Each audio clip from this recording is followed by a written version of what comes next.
Dhammo have rakkati dhammachari. He who lives according to the Dhamma is protected by the Dhamma. ධර්මයට අනුව හැසිරෙන්නා ධර්මය විසින් ආරක්ෂා කරයි.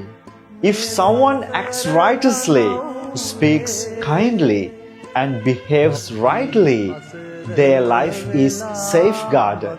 යමෙකු ධර්මානුකූලව නිවැරදිව හැසිරෙන්නේද, කාරුණිකව කතා කරන්නේද, ඔවුන්ගේ ජීවිතය ආරක්ෂිතයි. ඔවුන්ව ධර්මයේ විසින් සුරකිනු ලබයි. If you do good, good will come back to you. ඔබ හොඳ කරන්නේද, හොඳ ඔබ පසුපස හඹායි. If you do bad, bad will come back to you.